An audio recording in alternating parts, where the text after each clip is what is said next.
여러분, 금배추 뉴스 들으셨죠? 가뜩이나 오른 채소 물가로 주부님들이 힘든데 가족들 먹이는 일에 아무리 비싸도 안 살 수는 없잖아요. 그중 한국인 하면 김치, 그 김치에 빠질 수 없는 배추는 요즘 몸값이 최고이죠. 이번 제 사연은 바로 이 배추, 그리고 김장에 얽힌 이야기입니다. 구독자 여러분은 세상에서 어떤 사람이 가장 부러우세요? 누군가는 미스 코리아만큼 늘씬한 몸매와 아름다운 얼굴을 말할지도 몰라요. 하지만 제가 가장 부러워하는 사람은 바로 건강한 사람이랍니다. 저체중으로 태어났던 저는 유달리 몸이 약했습니다. 어릴 때 자다가 깨보면 엄마가 자고 있는 제 모습을 지켜보고 계셨어요. 엄마는 왜 안 자고 나만 봐요? 우리 언니가 새근새근 자는 모습이 소중하고 이뻐서야. 크고 나서 엄마가 그랬던 이유를 알게 되었어요. 자는 나를 보러 종종 내 방에 왔던 건 제가 갑자기 숨을 멈추고 곁을 떠날까 봐서였다고요. 그만큼 전 위태롭게 목숨을 부지하면서 커왔습니다. 놀이터보다 병원을 더 자주 갔던 저는 이름을 알 수 없는 검사도 많이 받았어요. 긴 시간 동안 마취해야 하는 큰 수술도 몇 번이나 받았고요. 모든 부모님이 자식 사랑에 아낌이 없다지만 특히 우리 엄마는 저를 살리신 분이라고 해도 과언이 아니죠. 체력이 약하고 잔병을 달고 사는 저에게 평범한 일상도 쉽지 않았습니다. 학교에서 가는 소풍이나 체육대회, 심지어 수학여행은 꿈도 꾸지 못했거든요. 고등학교 1학년 때 우리 학년 친구들은 저마다 분주하고 신나 보였죠. 연희양, 이번에도 넌 못 가? 함께 수학여행 가면 재밌을 텐데 아쉽다. 이번에는 무슨 일이 있더라도 나 갈 거야. 하교하고 집에 오자마자 엄마를 졸라댔어요. 엄마, 제발 한 번만. 내 학창시절 친구들과 같이 여행 가는 거 이번이 처음이자 마지막이잖아. 응? 수학여행 갈 수 있게 허락해 주세요. 안 되는 거 알지? 네 몸 상태가 갑자기 어떻게 될 줄 알고 엄마도 없이 그 먼 데서 자겠다는 거야. 단식투쟁에 가며 며칠 동안 졸라서 결국 엄마는 백기를 들었습니다. 하늘로 날아가는 듯한 기분이었죠. 나도 평범한 다른 애들처럼 친구들하고 같이 추억 가질 수 있어. 들떠서 출발한 수학여행 일정은 예상보다 저에게 더 고됐습니다. 아침 일찍 일어나 운동장 구보를 하고 나서 화장실에 달려가서 바로 구토를 했어요. 오랜 시간 여행사를 돌아다니다가 마지막 산 중턱에 있는 석굴암에서 걸어 내려오다 보니 서늘한 기온과 체력 저하로 몸이 덜덜 떨려왔습니다.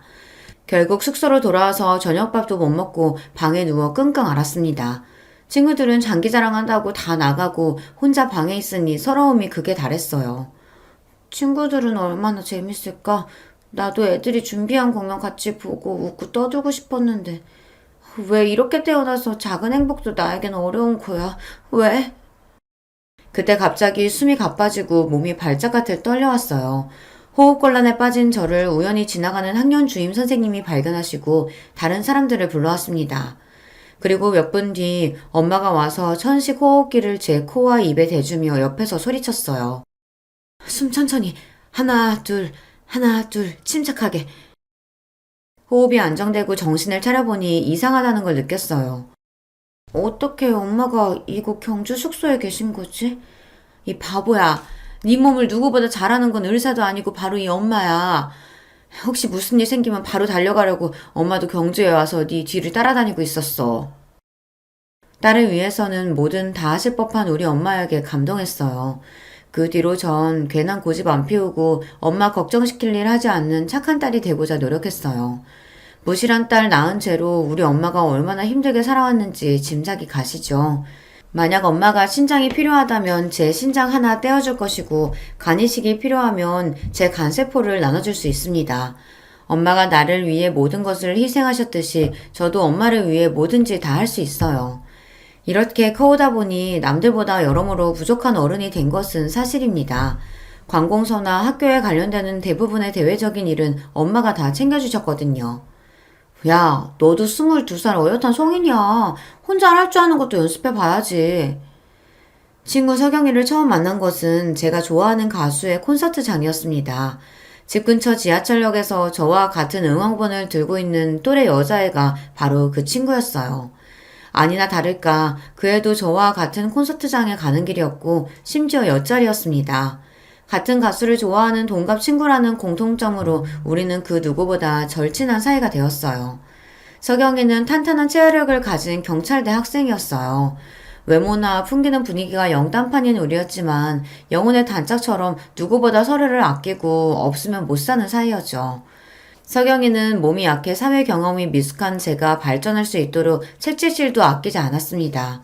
단골 서점과 카페에 들어가는 것, 그리고 병원에 가서 진료받고 약 타오는 것 외에 혼자 할 수 있는 거라고는 없던 제가 혼자 옷가게에 들어가 점원과 대화하고 옷을 입고 사보는 거, 은행에 가서 통장을 처음 개설해 본 거, 도움이 필요할 때 경찰서에 들어가서 상황을 알리는 것까지 모두 그 아이 덕분에 경험하고 자신감을 쌓을 수 있었어요. 서경이던 경찰 돼서 어엿한 사회인 되었는데 정말 좋겠다. 난 집에서 글 끄적이는 거 말고는 사회에 이바지한 것이 없네. 왜? 돈 필요해? 부모님이 압박하셔? 우리 부모님이 아들 나한테 잘해주시지. 내가 이런 고민하는 것도 모르실 거야. 하지만 언제까지 아기처럼 부모님께 의지하고 살겠어. 나도 당당한 독립 해보고 싶고. 그럼 네가 써온 글들을 팔아봐. 작품도 세상에 나와야 그 가치가 바라는 거 아닐까? 난 책하고는 담을 쌓았지만 네가 쓴 동화를 보면 나중에 내 애한테 읽어주고 싶다는 생각이 절로 들거든. 저는 아동작가 지망생이지만 집에서 습작만 했을 뿐 아직 원고료도 받아보지 못했어요. 친구의 이야기에 힘을 얻은 저는 언론사와 출판사에 기고 희망 메일을 쓰기 시작했습니다. 한 50군데는 보낸 것 같은데 한 곳에서 제 글이 마음에 든다며 한 달에 2편씩 의뢰해왔습니다. 누군가 나를 필요한다는 느낌을 태어나서 처음 받아 감격에 겨웠습니다. 그렇게 작가로서 첫 발을 내디딘 지 1년 만에 첫사랑을 만나 남들처럼 결혼도 하고요. 하지만 제 인생은 그 결혼을 기점으로 180도 바뀌었다고 해도 과언이 아닙니다. 제 남편은 시댁보다 더 자주 처갓집에 들락날락 하고 있어요. 마누라가 이쁘면 처갓집 기둥에 절을 한다더니 절 너무 사랑해서라고요. 천만에요. 저도 처음엔 그렇게 착각했죠. 그런데 남편의 목적은 다른 데 있었어요. 장인어른 사이 왔습니다. 요즘 날씨가 쌀쌀한데 이럴 때 장인어른은 어떤 외투 입고 다니세요? 그러면 친정아빠는 사이가 관심을 가져주는 것이 마냥 좋으셔서 여기저기 옷장을 열어서 당신 옷들을 죄다 보여주시죠. 한참 그 옷을 구경하던 남편은 몇 가지 골라서 아빠의 옷에 대해 이런 이야기를 늘어놨어요. 아니, 이건 버버리 거네요. 하지만 지금 장인어른에게 전혀 안 맞을 것 같은데 한번 입어보시죠. 그거 보세요. 사람은 나이에 따라 체형이 변한답니다. 게다가 그 색상은 장인어른의 주름만 부각돼서 더 나이 들어 보여요. 비싼 옷이라 중고로 버리긴 아까운데 어쩔까요? 이런 식으로 자기가 갖고 싶은 옷이 있다 싶으면 그 옷을 마구 깎아내리다가 아버지가 처치 곤란하실 테니 자기에게 버리라는 식으로 가져갑니다. 장모님, 제가 요즘 자꾸만 어지럽고 체력이 많이 떨어졌는데 오늘 저녁으로 뭐 좋은 거 없겠습니까? 아, 그래? 난 그런 줄도 모르고 불고기랑 김치찌개만 해놓아버렸네. 우리 사위 힘날 만한 게 뭐가 있나? 입에 당기는 건 있고? 생각해보니 오늘은 장어가 땡기네요. 저번에 창고해보니 10년 묵은 더덕주도 있던데 또 둘이 궁합이 기가 막히지 않습니까? 이렇게 엄마를 꼬드겨서 장어나 소고기 등 값비싼 음식들을 매번 얻어먹습니다. 빈손으로 친정집에 가서 두 손 가득 무겁게 집으로 돌아올 때면 남편의 기분은 그렇게 좋아 보일 수가 없어요. 여보, 당신이 우리 친정 편하게 여기고 부모님께 살가운 건 너무 고마운 일인데요. 연로하신 부모님께 매번 얻어먹고 이것저것 받아오니까 이제 좀 민망하네요. 다음번에는 작은 거라도 부모님 선물 좀 사가요. 아, 그런가? 아, 참, 당신 그 소식 들었어? 이번에 연예인 B씨가 또 바람 피웠다네? 또요? 그 사람 지금도 재혼한 처랑 있는데 진짜 못 쓰겠네. 어찌나 능숙하게 말을 잘 돌리는지 저는 또 거기에 넘어가서 하던 말을 까먹곤 해요. 제가 좀 어리숙하긴 해도 바보는 아닌데 결혼 생활 5년차가 돼서 돌아보니 그렇더라고요. 친정집에서는 매번 좋은 것 받아오고 시댁 갈 때는 용돈이나 선물을 드리기만 하니까요. 게다가 우리 시모는 또 어떤 분인 줄 아세요? 지난번에 내가 전화했었지? 그거 가져왔냐? 네, 여기요. 집에 수건 부족하세요? 이 수건들은 남편 회사에서 직원용으로 제작한 거라 여기 로고가 적혀 있는데. 회사 이름만 있으면 더 믿을만해 보이고 좋지 뭐. 여기 몇 주년 기념 이 오버로크 한 글자만 쪽가위로 뜯어내면 된다. 아니 내 친구가 환갑잔치 한다고 부르는데 아무리 나라지만 빈손으로 갈 수가 있어야지. 이 수건들 포장해서 선물로 주면 될 거야. 기념품 수건을 친구 선물로 한다니 정말 도가 지나치게 알뜰하신 분이죠. 아무리 그래도요. 환갑잔치면 좋은 곳에서 식사 대접받으실 텐데 수건 선물이라니 어머님 손이 좀 부끄럽지 않을까요? 어차피 수건 안 쓰는 사람이 어딨냐? 다 필요한 생필품을 그것도 새 것으로 주는 건데 뭐가 어때서? 공짜에 목숨 걸고 남의 경조사 챙기는 일에 지나치게 아껴서 주위로부터 인색하다는 얘기를 듣는 것이 남편이나 시모나 똑같습니다. 이런 사람들 사이에서 제가 하는 행동들 하나하나가 다 못마땅하다고 혼이 나요. 넌 우리 집 귀둥 뿌리채 팔아먹으래다. 아들 얘기 들어보니까 매달 책 따위 사는 명목으로 10만 원이나 쓴다더구나. 집에서 살림만 하는 애가 뭐 그런 쓸데없는 데에 돈을 펑펑 써. 저 명색이 작가예요. 도서관에서 구할 수 없는 책들만 사는 거라 최대한 아끼고 있는걸요. 그리고 집에서 놀기만 하는 거 아니고요. 매달 100만 원 이상은 버는데 좀 알아주세요, 어머니. 그래? 그렇게 능력 있고 잘 버시는 며느님? 그럼 나 이번에 안마기 하나만 드려다오. 그렇게 결혼 생활을 하다 보니 저는 몸의 건강도 나빠지고 특히 불면증과 우울증이 찾아와 일상이 힘들었습니다.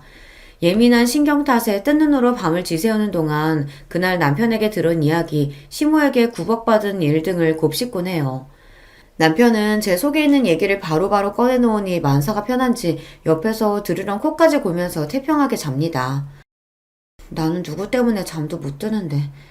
특히 남편이나 시모의 잔소리를 심하게 들은 날이면 나 자신이 그렇게 초라할 수가 없었어요. 세상을 살 가치 없는 사람이라는 좌괴감까지 빠지고 이런저런 잣생각에 도통 잠을 이룰 수가 없는 거죠. 낮에 격하게 운동하고 집안일을 하면 밤에 잘 수 있을 줄 알았더니 그게 아니었습니다. 점차 식욕도 수면욕도 심지어 얼굴 씻을 힘조차 저에게 없었어요. 난 그렇게 아픈 건데 극복하고 싶은데 그럴 에너지도 없는 저를 보며 남편은 혀를 찹니다.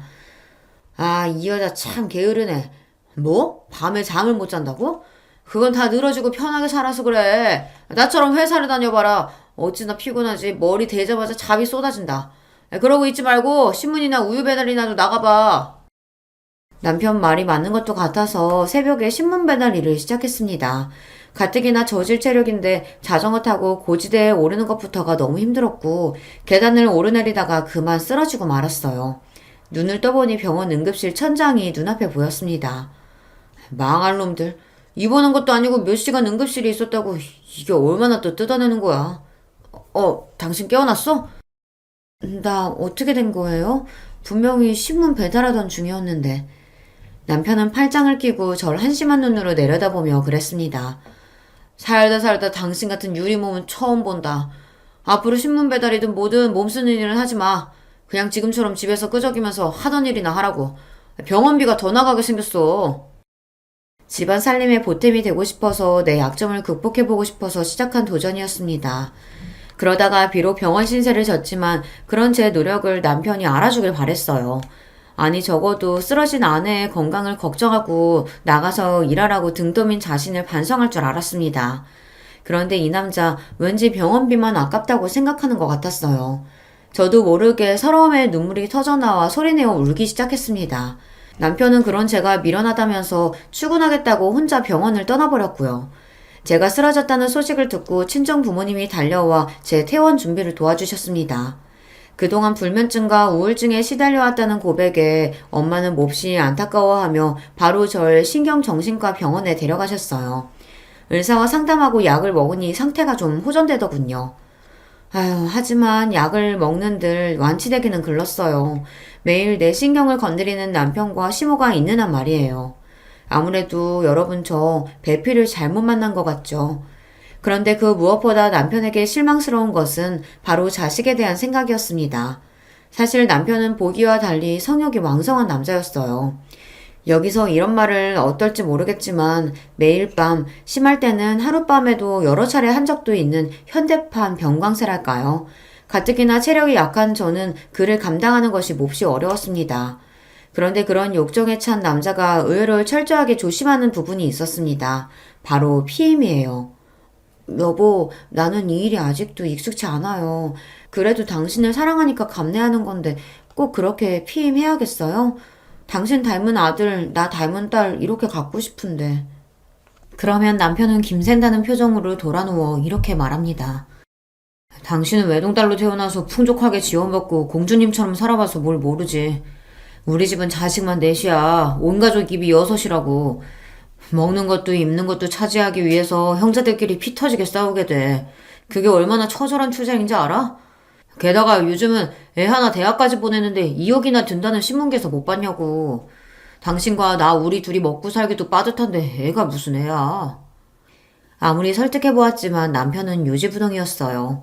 결혼해서 가정을 꾸리는데 자식이 없다면 무슨 소용일까요?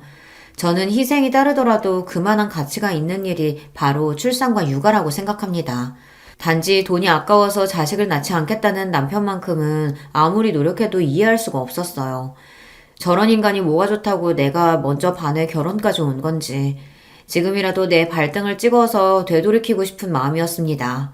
내 나이 28이던 때 그를 처음 만났죠. 남편과의 첫 만남이 어떠했는 줄 아세요? 친구 석영이가 근무하는 경찰서 근처에서 우리는 종종 점심을 같이 먹었습니다. 저야 시간이 자유로운 직업이고 그 당시 친구는 일이 한참 바빠서 점심시간에 수다 떠는 것이 서로에게 소중했거든요. 그날은 가을볕을 받은 나무가 알록달록 익어가는 좋은 계절이라 공원 벤치에 앉아서 샌드위치를 먹으며 한참 대화 중이었습니다. 그때 제 앞을 가로막는 그림자가 보였고 바로 고개를 들어보았죠. 외모가 너무나 제 이상형에 가까운 한 남성이 저를 똑바로 쳐다보면서 뭐라고 이야기하는 것이었어요. 그의 뒤로 따사로운 햇빛이 쏟아지고 나지막한 그의 목소리가 감미로워 전 눈을 제대로 뜰 수도 없었습니다. 단숨에 그에게 반했던 저는 그 남자가 하는 이야기에 귀를 기울였죠. 저기요, 제가 지갑을 두고 와서 그러는데 버스비 한 2천 원만 빌려주실 수 있을까요? 나중에 꼭 살해하겠습니다. 남편의 첫 대사를 듣고 이 남자 참 찌질하다 싶으시죠? 그때 저는 뭐에 홀려도 단단히 홀렸나 봐요. 그 남자 말을 인형처럼 따랐지 뭐예요. 지갑에서 돈을 꺼내주니 남자는 고맙다며 제 연락처를 물어보았어요. 그러면 전 그 남자의 지시대로 제 연락처를 술술 불러주었고요. 달콤한 꿈이라도 꾼 듯 몽롱하던 저를 깨운 것은 옆에서 쭉 같이 있던 친구였습니다. 얘 좀 봐라. 야야, 너 눈깔이 왜 이래? 정신 좀 차려봐. 석영아. 아까 그 남자 꼭 가수 이석훈 닮지 않았니? 너무너무 멋있었어. 얘가 뭐래? 너 눈이 삐었냐? 어딜 봐서 우리 석훈 오빠가 그런 남자랑 닮았다고.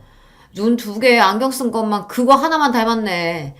그 찌질한 놈이 너한테 돈 갚는다는 빌미로 만나자고 해도 너 절대 만나지 마. 알았어? 친구는 남자가 별로라며 콧방귀를 꼈지만 이미 저는 그에게 콩깍지가 씌었고 제 눈에서는 하트 레이저가 나왔습니다.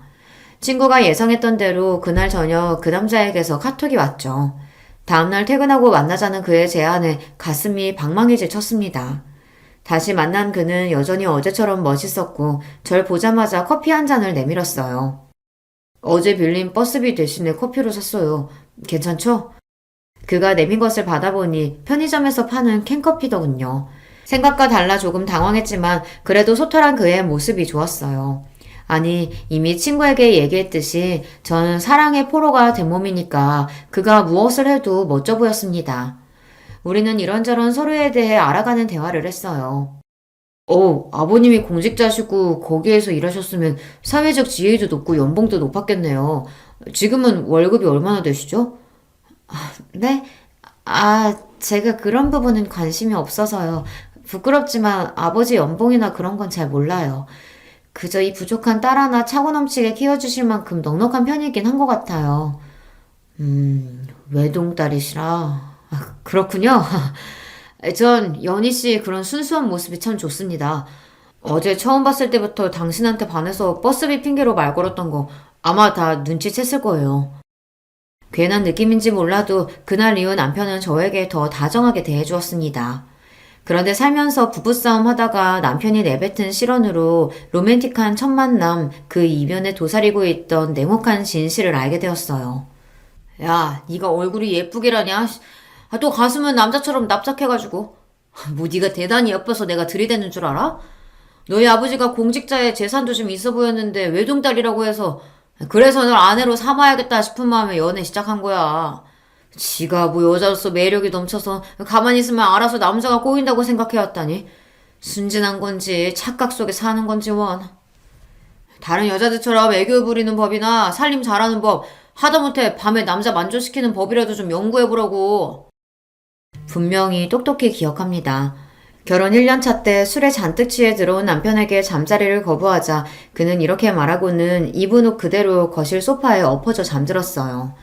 남편의 말이 믿기지 않아서 그 말이 이미 제 가슴을 갈기갈기 찢어버렸기에 전 그날부터 잠을 잘 수가 없는 거예요. 어찌나 충격이 컸는지 지금 이날까지 그 말이 토시 하나 까먹지 않고 다 기억이 난다니까요. 그렇지만 하늘도 무심하죠. 저의 불면증과 우울증이 극심해지기 시작한 사건이 생겼습니다. 그 일은 바로 우리 친정집의 몰락이었어요. 그러다 친정아빠가 은퇴하시고 노후 대비로 모으신 재산을 관리하시던 분이 돈을 몽땅 들고 잠적해버렸거든요. 당장 다달이 나오는 공무원 연금으로 부모님 생활비와 병원비 모두를 감당하기에는 빠듯한 사정이 되었습니다. 한순간에 재산 대부분을 잃고만 아빠는 지병까지 악화되고 마셨어요. 늘 긍정적인 언어로 가족들에게 힘을 실어주셨던 엄마도 점차 지쳐가고 얼굴에 웃음을 잃으셨습니다. 전 곧바로 남편이나 다른 사람들에게 친정집의 불행을 알리지 못했습니다. 벙어리 냉가슴 앓듯 조용히 지내다 결국 남편에게 사실을 얘기하고 말았죠. 자기야, 베트남의 다낭이라는 데가 진짜 좋다더라. 얼마 전 다녀온 이대리가 어찌나 자랑하던지 나도 곧 가겠다고 큰소리 뻥뻥 쳤어. 자기네 부모님 모시고 한번 가자. 자기가 말씀 좀 들어봐. 말이 모시고 다녀오는 거지. 실제로 우리 친정 부모님께 그 비용 다 감당하고 우리도 데려가 주세요 하는 그 남편의 속내를 내가 모를 리가 없습니다. 미안한데 요즘 아버지 건강도 안 좋으셔서 어디 다니시지 못할 거야. 여행, 특히나 해외여행은 무리고. 에이, 그렇게 컨디션 안 좋을수록 바깥바람 쐬고 해야 더 좋아지시는 건데. 그러지 말고 장인어른한테 그만 좀 해. 왜? 그냥 우리 부모님한테 다낭 여행 보내달라고 부탁을 하지 그래? 그게 차라리 솔직하고 귀엽긴 하지. 남편은 좀처럼 큰 소리 내지 않는 제가 이상해 보였나 봅니다. 당신 뭐 잘못 먹었어? 급발진하고 난리야. 알았어. 그럼 해외 말고 제주도라도 다녀오자. 이번 연휴 기간에 휴가 붙이면 나 4박 5일은 가능한데, 어? 사실 우리 부모님 망했어. 에? 그게 무슨 소리야 갑자기? 전 울면서 친정아빠가 사기당하고 모든 재산을 홀라당 날린 것이며 그 충격으로 쓰러지신 등의 일들을 모두 털어놓았습니다. 말도 안 돼. 경찰에 신고는 했어? 박사장 그 사기꾼 놈 잡아서 장인어른 돈부터 찾아야 할 거 아니야. 사기당한 뒤를 경찰서에 가서 접수했지만 거기서 그러더군요. 사고를 접수하고 수사야 해보겠지만 우리나라에서 잠적한 아니 중국이나 외국으로 이미 도주했을 사기꾼을 잡는 것은 하늘의 별 따기라고요. 설령 경찰에서 잡아다 재판에 넘긴다고 해도 실형 얼마 나오지 않기도 하고 뜯긴 돈은 아마 돌려받을 수 없을 거라는 비관적인 이야기였습니다. 사기당한 돈을 되찾을 희망 한 조각 남지 않았다는 얘기에 남편은 짜증을 확 내며 집에서 나가버렸습니다. 이렇게 힘든 상황에 놓여 있다는 것을 알게 되면 제게 위로의 말 한마디 할 줄 알았는데. 그런데요, 그 사람 정말 무심해요. 우리 친정이나 내 걱정은 하나도 안 되나 봐요. 상심한 우리 부모님을 찾아뵙고 슬픔을 함께 나누기를 기대했습니다. 적어도 안부전화 한 통이라도 할 줄 알았거든요. 그렇지만 그는 날 위해, 우리 친정을 위해 아무것도 하지 않았습니다. 아무것도요. 오히려 남편과 이 소식을 들은 시모까지 저를 사람 취급도 하지 않았습니다. 저에 대한 남편의 태도는 날이 갈수록 냉담해졌고 매일 어디 가서 돈 벌어오라는 압박뿐이었습니다. 상황이 이렇다 보니 제 우울증은 약을 먹어도 더 심해지기만 했지 어디 기댈 곳 없이 혼자 감내하고만 있었어요. 그리고 그해 여름 폭염으로 채소 물가가 훌쩍 뛰었는데 그중 배추값이 으뜸이었죠. 엄마, 요즘 배추 가격이 보통 비싼 게 아닌데 그래도 김장하시려고요? 그럼 너희 아버지는 내가 직접 담근 김치 아니면 식사 못 하시는 분이잖니. 아무리 비싸도 할 건 해야지. 하는 김에 너네도 좀 나눠줄 테니 다음 주에 집에 와서 엄마랑 같이 김장하자. 가뜩이나 쪼들리는 사정에 비싼 김장김치를 내 것까지 해주신다니 엄마의 김장 소식에 더욱 마음이 무거웠습니다. 자식이 되어가지고 김장해서 드리지는 못할 망정 어려운 친정으로부터 계속 받기만 하는 자신이 그리 못나 보일 수가 없었어요. 그렇게 하염없이 엄마에게 미안하고 우울한 생각에 빠져드는데 시모의 전화가 왔습니다. 이런 기분으로 시모를 대하고 싶지 않았지만 전화를 놓치면 또 불호령이 떨어질 것이 뻔했기에 겨우 전화를 받았어요. 어머님, 안녕하셨어요? 안녕은 무슨? 니네 친정은 여전히 사기꾼 못 잡았다니? 네, 답답하지만 그렇네요. 아휴, 네가 네 애비 닮은 모양이로구나. 그 나이 먹고 어떻게 돈을 그렇게 관리하셨다니? 맹하게 사기나 당하고. 또 그 소리. 내 욕으로도 모자라서 친정부모님 욕하는 시모의 말은 정말 참기 힘듭니다. 전화한 건 다름이 아니고 이번에 김장해야 하는데 절임 배추 좀 사서 보낼 테냐? 저희도 돈이 없어서 김장 못하는걸요. 죄송해요. 저희 친정엄마가 김장하시는 거 도와드리고 몇 포기만 얻어온 걸 아껴서 먹을 계획이에요. 그래? 망해도 부자는 3년은 간다더니 뭐 사기당해도 먹고 살만한 돈은 있나 보네. 올해 물가도 비싼데 잘됐다. 그럼 가서 우리 집 김치도 얻어놓으라. 한 30포기 정도. 시모는 즐겁다는 듯 자기 할 말만 하시고 제 대답은 듣지도 않은 채 전화를 끊어버렸습니다. 하지만 없는 살림에 친정엄마는 절인 배추를 30포기만 사다 놓으셨더라고요. 같이 김장을 하고 나서 엄마는 저에게 주실 10포기를 김치통에 담고 계셨어요. 엄마, 우리 집 김치 그렇게 안 먹어요. 5포기만 주시면 돼요. 에이, 그래도 내 마음 같아서는 작년처럼 너 이 시댁 거랑 해서 50포기는 해주고 싶은데 미안하다. 이건 가져가. 그렇게 10포기의 김치를 담으면서 엄마의 배려에 감사하고 또 내 처지가 못나서 눈물을 글썽였습니다. 또 온다. 이 울보. 너도 나이가 이제 적지 않아. 얼른 김서방 설득해서 애 낳고 엄마가 되어봐야 저 여린 심성이 단단해지지. 소중한 김치통을 들고 집에 돌아와 보니 글쎄 시모가 이미 우리 집 안에 와 계셨어요. 아마 남편을 통해 현관 비밀번호를 알아내서 연락도 없이 무작정 들어오셨겠죠. 제가 이렇게 만만한 며느리예요. 너희 친정에서 김치 받고 온 거지?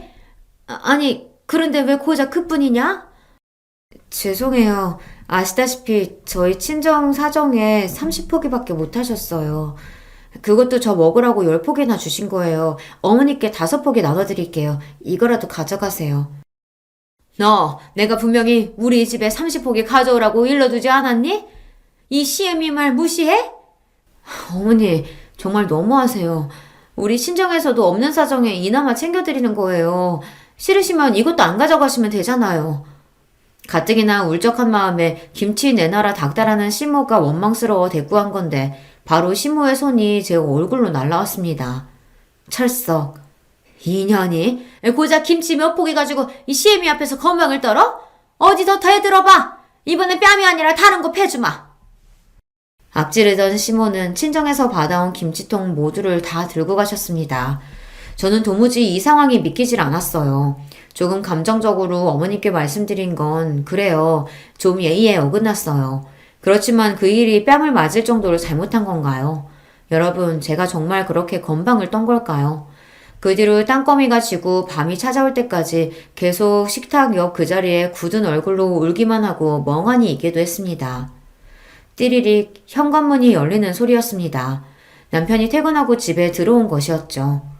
뭐야? 집에 있으면서 왜 집안 불도 다 꺼놓고 거기서 넋놓고 있어? 아까 당신 어머님이 나한테 무슨 짓 했는지 알기나 해요? 우리 친정 김치 덜 가져왔다고 내 뺨을 치시더라고요. 왜 나는 매번 친정 것을 당신과 당신네 집에 퍼다나라는 사람이 되어야 하죠? 도대체 왜? 벌떡 일어나 분을 이기지 못하고 팔을 휘두르다가 식탁에 있던 우울증 약이 바닥에 떨어졌습니다. 떨어진 약봉지를 들어보던 남편은 획하고 무서운 눈초리로 쏘아보며 물었어요. 이 약 뭐야? 정신과? 너 정신병 들었냐? 말 함부로 하지 마세요. 정신병이라니. 요즘 스트레스가 심해서 우울증이 생길 것 뿐이에요. 이게 다 당신과 어머님 때문에. 미친년. 정신병자가 할 핑계도 많다. 맹아 네가 그래도 데리고 살만했던 건 네 부모가 가진 돈이 있어서였어. 그런데 지금은 아주 산거지가 다 됐지. 이럴 때일수록 남편한테 잘하고 시부모님 공경할 줄 알아야지. 넌 상황 파악도 안 되냐? 아 됐어. 너 같은 거 필요 없으니까 이혼해. 이 집에서 나가. 아 빨리. 남편 말에 더한 충격을 받은 제가 정신을 차리고 보니 슬리퍼 차림에 핸드폰이나 지갑도 없이 집 밖에 나와 있었습니다. 이제 가을로 접어들어 쌀쌀한 날씨를 체감했지만 저에겐 아무것도 없었어요. 그렇게 1시간이 넘게 걷고 걸어 친구네 집에 갔습니다. 초췌해진 몰골이 된 절 보고 놀란 친구를 붙들고 밤이 새도록 그간의 일들을 그녀에게 이야기했어요. 제 이야기를 들은 친구는 마음 단단히 먹고 결단을 내리라고 조언했습니다. 얼마 동안 친구 집에 지내면서 고민하고 또 고민한 끝에 남편과 헤어지리라 결심했어요. 내 물건을 챙겨 나오기 위해 친구와 함께 집에 갔습니다. 집에는 남편과 시모가 식사 중이더군요. 결혼한 아들 집이 자기 별장이라도 되는 듯 내가 손수 만들어 놓은 반찬들을 꺼내 잡숫고 있는 모습이 꼴보기 싫었습니다. 여기는 우리 부부집이니까 어머님 마음대로 아무 때나 들어오지 말아주세요. 현관 비밀번호도 바꿀 거고요. 이 집은 내 아들 집이니까 내 마음대로 드나들 거야. 어차피 너희들 이혼한다면서? 그 얘기 듣고 아들한테 잘 생각했다고 했다. 돈도 없는 친정에 너 뭐 볼 게 있다고? 우리 아들은 더 알짜배기 재산 있는 집 딸로 잡아서 결혼시키면 된다. 웃기는 할망구네. 당신 아들 나이도 40이 코앞이에요. 젊지도 않은 놈이 게다가 지가 잘생기기라도 했나? 쥐꼬리만한 월급 나오는 중소기업 다니는 남자가 꼴에 부잣집 딸? 내 친구가 순진하니까 그나마 결혼해준 거예요. 현실을 직시하시라고요. 니 깎게 뭔데 며느리 옆에 딱 붙어서 그 알량한 입을 놀려대냐? 나요? 며느리 친구고 서울 동작경찰서에 근무하는 한경희입니다. 얼마 전 당신 아들 경유차에서 배출가스 단속했는데 배출 허용 기준을 초과한 일로 경고장 보내도 아직 정비나 점검을 하지 않았더군요. 그래서 벌금 부과했으니 납부해야 할 거예요. 계속 안 내고 버티다가는 가산세 붙어서 몇백만 원까지 불어나고 급기야 당신들 소유의 부동산, 동산 다 압류 들어갈 거예요. 아 그게 바로 너였냐? 내 차 몰래 단속해서 과태료 딱지 보낸 사람이? 웃기지 마. 누가 네 얘기 듣고 고분고분 따를 줄 알고? 내 피 같은 돈 절대로 한 푼도 못 빼내간다고. 오늘 당신 아버지 소유의 경유차도 점검하러 갈 예정인데 지금 그런 경찰관의 단속 지시에 따르지 않겠다는 얘기입니까? 그래! 어디서 굴러먹다가 온 기집애가 자기가 경찰이라고 구라를 치고 뭐 보아하니 며느리 사주받고 우리 겁박하러 온 모양인데 어린 판푼어치도 없는 소리. 네 뜻대로는 하나도 안 될걸? 내 남편 차 역시 손가락 하나 못 대게 할 거야. 계속 나불거리다가 봉변당하기 전에 어서 이 집에서 나가지 못해? 광분한 시모와 남편 때문에 급한 대로 제 집만 간소히 챙겨서 나와야 했습니다. 그리고 친구는 얼마 뒤 시부의 차 단속에 응하지 않고 공무집행 방해를 한 혐의로 200만 원의 과태료 딱지를 시댁에 또 보냈다고 했습니다. 그날 보니 네 남편이나 시모라는 사람들 정말 하나같이 형편없더라. 내 친구 팔자 망치는 인간들인데 내가 이걸로 끝낼 줄 알고? 지난번 과태료 미납한 내역들까지 싹싹 긁어 모아서 그 집 재산 압류하고 공매 처분 넘겨버릴 거야. 친구는 내 복수를 위해 시댁을 끝까지 추적해서 응징하겠다고 벼르고 있었습니다. 한다면 하는 친구니까 아마 그들은 계속 고통받을 것이 뻔해 보입니다. 10원 한 장도 아까워하는 이들이 과연 그 많은 벌금을 낼 때 어떤 표정일지 너무 궁금하고요. 그 상상만 해도 진짜 깨소금 맛인걸요. 그런데 얼마 뒤 서경이는 더 기쁜 소식을 안겨다 주었습니다. 연희야, 기쁜 소식이 있어. 내가 아까 강남경찰서에서 너희 사건 담당하던 형사님 연락받았는데 계좌 출금 시도하려던 사기꾼 그 박 사장 드디어 잡았대. 소식을 듣자마자 친정아빠와 저는 강남경찰서로 달려갔습니다. 그 사기꾼 잡았다면서요? 이제 우리 아버지 돈 되찾을 수 있는 건가요? 네, 두 분 아주 운이 좋으시네요. 그놈이 마침 돈 세탁하고 해외로 도주하기 전에 잡을 수 있었고요. 취조 과정에서 그런 얘기를 하더군요. 다른 돈은 몰라도 여기 아버님 돈만은 돌려주고 싶다고요. 자기처럼 썩을 놈한테 인간적으로 잘해준 분이라 죄송하고 뭐 뵐 면목이 없다면서요. 정말 감사합니다. 모두 형사님 덕분이에요. 박 사장, 이놈아, 모질지도 못한 놈이 왜 그렇게밖에 살지 못했냐. 아빠는 그가 돈을 떼어먹은 것보다 십수년간 막역하게 지냈는데 배신했다는 사실이 더욱 아프다고 하셨습니다. 결국에는 자신의 잘못을 뉘우치고 아빠의 돈을 돌려준 일에 대해 인간적인 연민을 느끼신 모양이에요. 담당 형사는 우리를 흐뭇하게 바라보며 이런 이야기로 끝을 냈습니다. 저야 경찰로서 제 할 일을 한 거고 그보다는 한경이가 애 많이 썼어요.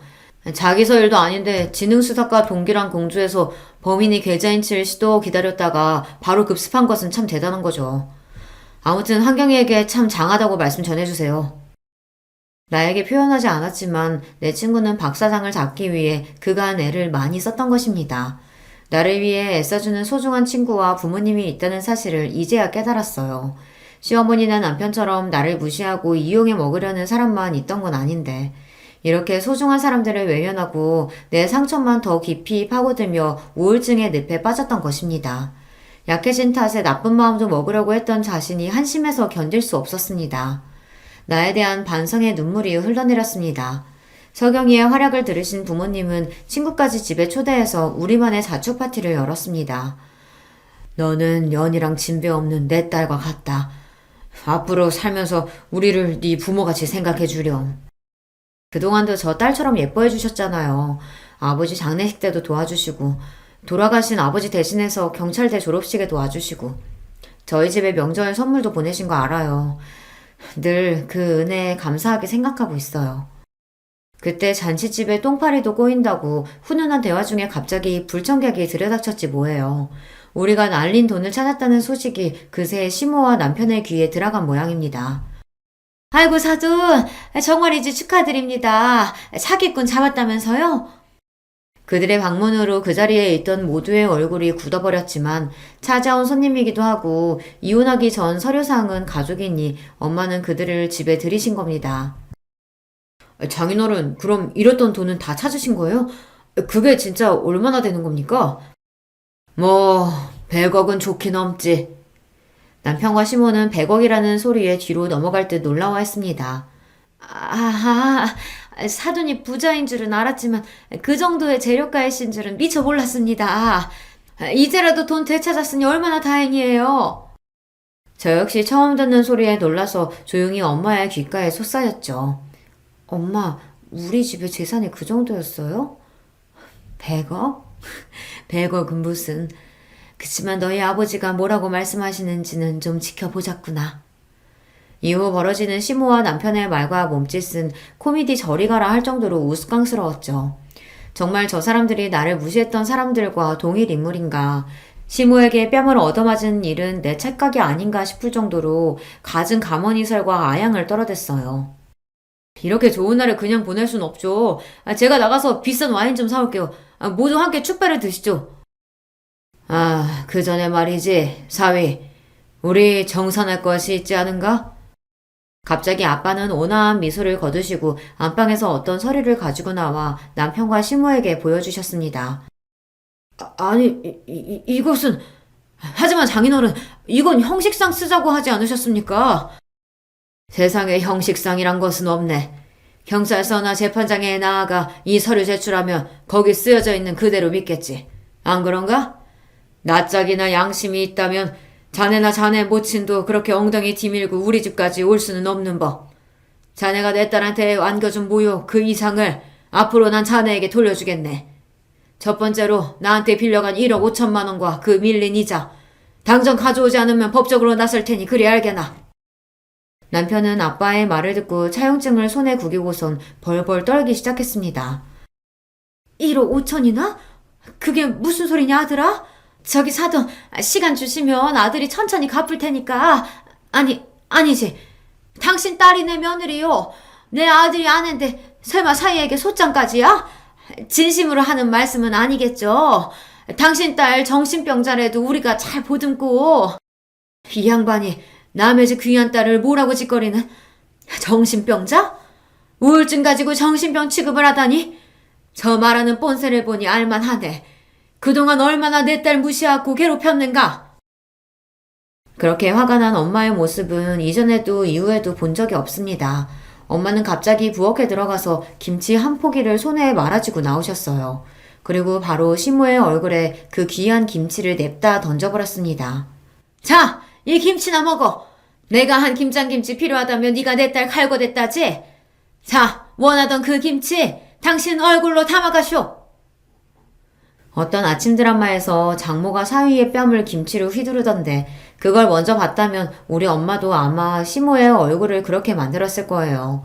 시모의 얼굴에서 김치 양념이 뚝뚝 떨어지고 당한 일에 충격받고 서 있던 시모의 모습을 보니 알터니가 빠진 듯 시원했죠. 우리 부모님이나 저나 평소 평온하고 온화하게 언행을 하던 사람들인데 우리가 이렇게 세게 나올 줄은 아마 몰랐을 겁니다. 그 사람들 당황했지만 겁을 먹었는지 그 김치 구덩이 얼굴을 수습도 못한 채 내빼고 말았죠. 그 우스운 모습에 우리 가족은 모두 박장대소를 했습니다. 그런데 아버지, 그게 무슨 말씀이세요? 남편에게 차용증이라뇨. 돈 빌려주셨어요? 저 비열한 자식이 네 우울증을 빌미로 이혼하겠다고 날 찾아왔더구나. 정신병력으로 이혼 소송 걸면 당신 딸은 바로 이혼이 된다고. 그걸 무마하는 조건으로 1억 5천만 원 빌려달라며 뻔뻔하게 요구했지. 뭐 저런 돈벌레 같은 놈이 다 있어요? 자기 마누라를 팔아서 장인어른한테 돈을 뜯어냈다고요? 속으로는 크게 실망하고 분노했지만 딸 생각해서 일단 따라줄 수밖에 없었다. 하지만 혹시나 모른다는 마음에 형식적으로 차용증을 쓰자고 사위를 설득했지. 내일 변호사 만나서 그 차용증으로 할 수 있는 응징 방법 다 찾아낼 거다. 저 빌어먹을 놈의 자식, 물불 가리지 않고 내가 모든 수단 동원해서 끝장내버릴 테다. 모두에게 정말 죄송해요. 엄마, 아빠, 석영이까지 저 아니면 저렇게 나쁜 사람들에게 이런 꼴까지는 안 당하고 사셨을 텐데 이게 다 제가 못나서예요. 진심으로 모든 가족에게 미안했습니다. 우리는 모두 함께 한마음으로 펑펑 울었어요. 저는 결심했습니다. 내가 사랑하는 사람들을 위해서 그들을 지켜내기 위해서 더 강하고 현명해져야 한다고요. 의지를 다지고자 다음날 새벽 5시에 일어나서 동네를 한 바퀴 뛰고 걸었습니다. 체력이 약하다는 이유로 운동도 하지 않았던 제 약한 몸뚱아리는 최악이었어요. 약 3km의 거리, 남들은 3, 40분이면 한 번에 갈 거리를 전 몇 번이고 주저앉아 숨을 헐떡대고 다시 일어나 걷고 또 걸어야 했으니까요. 무려 1시간 반 동안 운동하고 온 저는 집에 들어와 탈진한 듯 쓰러진 뒤 미친 듯이 밥을 먹었습니다. 엄마는 제가 이렇게 먹성 좋게 잘 먹는 모습을 처음 봤다며 대견해 하셨어요. 그날 이후로 전 하루도 거르지 않고 새벽 운동을 나가고 있습니다. 그리고 식사 뒤 바로 책상에 앉아서 해가 질 때까지 글을 씁니다. 이렇게 쓰고 또 쓰다 보면 언젠가는 세상에 내놓을 괜찮은 글이 나올 거라고 믿음을 갖고 말이죠. 한 걸음 한 걸음 저는 더 성장하고 강해지려고 매일 노력하고 있습니다. 그런데 도망갔던 남편과 시모는 뭐하고 있냐고요? 아빠의 변호사는 대여금 반환 선고 소송을 진행하고 계세요. 아빠 변호사 말로는 한 번도 이자나 원금조차 갚지 않았던 사실이 불리하게 작용해 바로 법원에서 지급 명령이 떨어질 거래요. 그리고 그 재산을 어디에 숨기고 은닉할까 미리 재산을 압류를 걸기도 했대요. 우리가 살던 집은 이혼소송의 재산 분할 대상이니 아마 남편과 공동명의로 되어 있는 시댁 아파트가 그 압류 대상일 거라고요. 거기에다가 경찰서에서 부과한 가태료까지 내야 하는 등 남편과 시댁은 참으로 곤궁한 상황에 처해 있었죠. 이 상황을 극복할 방법은 아마 저를 다시 제 편으로 하는 것뿐이라는 계산이 섰던지 남편은 자꾸 저에게 애정을 갈구하고 다시 합치자면서 찾아와 설득했어요. 우리 다시 잘해볼 수 있잖아, 어? 당신은 착하고 나 많이 좋아하니까 우린 잘 살 수 있어. 내가 잘할게. 그러니까 장인어른께 압력 풀고 천천히 갚을 수 있게 말씀 좀 드려봐. 어쩌다가 그런 큰돈을 나도 모르게 아빠한테 빌린 거죠? 회사에서 상사랑 다투고 더러워서 회사 그만두고 싶은 와중에 좋은 주식이 있다고 들어서 거기에 투자한답시고 내가 미쳤지. 그 투자는 망한 거네요. 마이너스 80% 났어. 남은 거 처분하고 회복해보려고 가상화폐 넣었는데 그것까지 휴지 조각이 되어버렸어. 남의 피 같은 돈은 어떻게 해서든 뜯어내고 양심 버려가며 돈을 그렇게나 모으더니 그 끝이 결국 이런 거예요? 남편은 제 말에 전곡을 찔렸는지 아무 말도 못하고 고개를 푹 숙였죠. 그 사람들이 얼마나 자린고 위에 돈을 집착하는 사람인지 아시죠? 남편의 속이 얼마나 썩어 들어갈지 설명하지 않아도 알 것만 같았죠. 하지만 이제 그도 그의 집안도 나와 상관없는 사람들일 뿐입니다. 당신과 결혼하고 5년의 세월은 내 인생 가장 힘든 시간이었어요. 처음엔 그게 다 당신과 시어머니 때문이라고 탓했는데 이젠 깨달았죠. 내가 원하는 삶을 살려면 나 스스로 강하고 현명해져야 한다는 걸요. 그렇기 때문에 이제 알아요. 당신이 그렇게 괜찮은 사람이 아니라는 것쯤은. 끝나는 마당에 솔직히 말할까요? 당신의 얼굴도 꽝이고 남자로서는 더 꽝이었어요. 밤일 횟수가 많으면 뭐해요? 한 번도 만족시켜주지 못하고선. 그러니까 구차하게 매달리지 말고 우리 산뜻하게 헤어지자. 어때요? 늘 날 얕잡아 보던 남편의 그런 표정은 처음 봤습니다. 이 사람이 이런 사람이었던가 진심으로 저에게 놀라는 눈치였어요. 내가 받았던 상처를 그에게 고스란히 돌려주고 나오니 뿌듯했습니다. 네, 그렇게 저는 남편과 이혼을 마무리했고 지금 혼자 살고 있어요. 사랑하는 부모님과 따로 살기로 한 것도 다 제가 홀로 서기 위한 연습이고요. 이혼 소송 결과 살던 집은 반으로 나누어 갖게 되었는데 재산 분할에 목숨을 걸었던 전 남편은 그 결과에 크게 실망하더군요. 시모는 계속해서 친정집에 찾아와서 아들의 빚을 탕감해달라며 읍소하고 했는데 이조차도 경찰에 신고해서 이제 집에 얼씬도 못하고 있습니다. 누구보다 돈을 사랑했던 남편과 시모는 그렇게 두려워하던 경제적 궁핍, 가난의 길로 들어선 것 같아요. 제가 할 수 있는 가장 큰 복수를 하고 나니 전 남편에 대한 미움도 미련도 없이 새 인생 시작할 수 있게 되었죠. 이렇게 제 사연을 풀어놓았는데요. 어떻게 들으셨는지요? 올해 역시 금배추의 김장 물가 뉴스를 들으니 지옥 같은 예전 결혼 생활이 떠올라 이렇게 제 이야기를 쓰게 되었네요. 기회가 된다면 실력을 갈고 닦아 더 재밌고 감동적인 이야기로 또 찾아뵐게요. 그럼 저는 여기서 인사드리겠습니다. 여러분 행복한 하루 보내세요. 안녕하세요. 저는 경기도 하남에 살고 있는 40대 남자입니다. 제 한풀이를 좀 하고 싶어서 저도 용기 내어 사연을 보내봅니다. 가족들에게 말하고 싶지만 다들 상처만 받고 너무 괴로워질 것 같아서요. 저는 2016년도에 결혼했고 딸아이가 하나 있는데요. 아내와는 친구의 소개로 만나서 연애를 짧게 한 뒤에 이어지게 되었네요. 어떤 부분건 그러겠지만 연애하던 시절에는 서로 마음이 잘 맞았어요. 소위 콩깍지가 씌었던 것 같아요. 그런데 결혼할 무렵부터 둘이 싸우게 되었고 그건 결혼하고 나서도 쭉 이어지게 되었어요.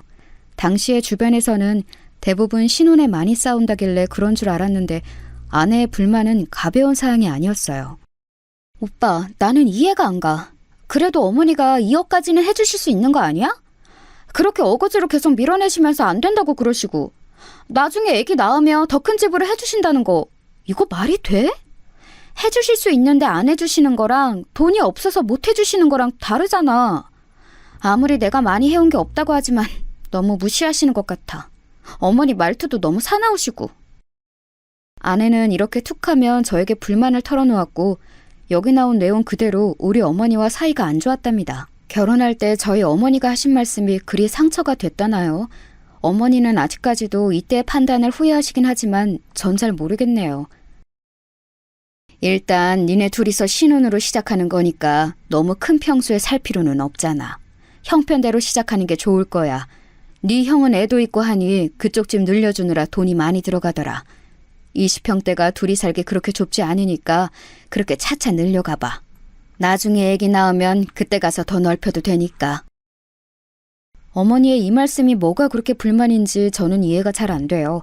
아내는 연신 화가 나서 그때부터 표정이 나빴고 그전엔 우리 어머니에게 그렇게 팔짱 끼고 매달리더니 태도가 바뀌었어요.